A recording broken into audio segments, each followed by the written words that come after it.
قال رسول الله صلی اللہ علیہ وسلم المرء مع من احبه۔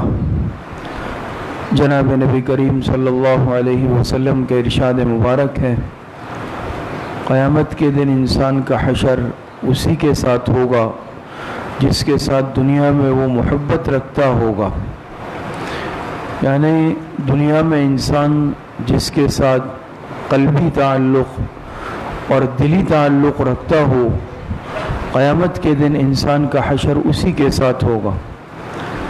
اس حدیث کا شان ورود بیان کیا گیا ہے، جس طرح قرآن کی آیات کا شان نزول ہوا کرتا ہے، بعض احادیث مبارکہ کا شان ورود ہوا کرتا ہے۔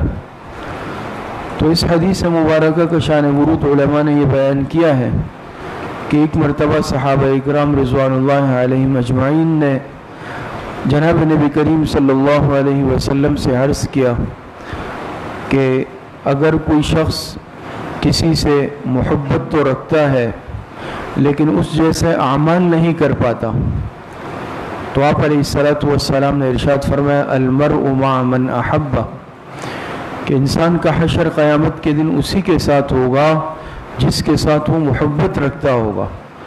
صحابہ اکرام رضوان اللہ علیہ مجمعین فرماتے ہیں کہ حضور علیہ الصلوۃ والسلام کی زبان مبارک سے یہ ارشاد سن کر ہمیں بے انتہا خوشی حاصل ہوئی۔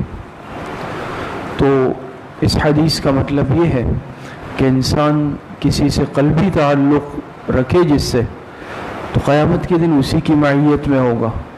ایک اور حدیث مبارکہ میں حضور علیہ الصلوۃ والسلام نے ارشاد فرمایا ہے المرء علی دین خلیلہ فلینظر الی من یخاللہ، انسان اپنے دوست کے مذہب اور دین پر ہوا کرتا ہے، بس تم یہ دیکھ لو کسے دوست بنا رہے ہو۔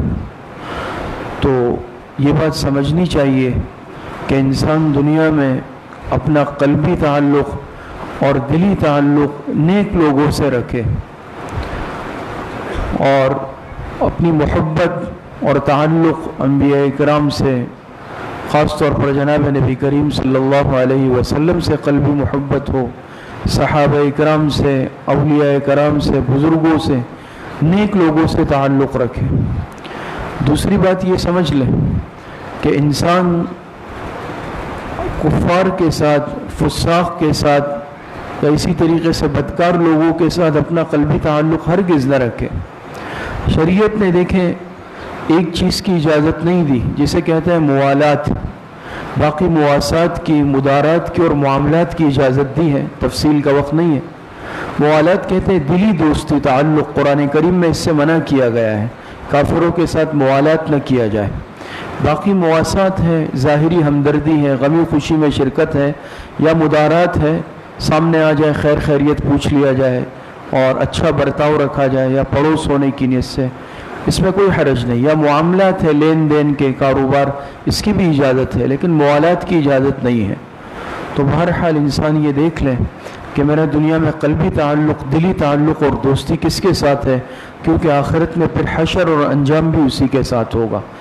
تو اس حدیث سے ہمیں یہ سبق ملتا ہے کہ دنیا میں ہم اپنا تعلق نیک لوگوں کے ساتھ، صلحاء کے ساتھ، بزرگوں کے ساتھ، اچھے لوگوں کے ساتھ رکھیں، تاکہ آخرت میں انجام بھی اچھے لوگوں کے ساتھ ہو، اور برے لوگوں کے ساتھ، فساق، فجار، کفار اور بدعقیدہ لوگوں کے ساتھ انسان قطعی طور پر اپنا قلبی تعلق نہ رکھے۔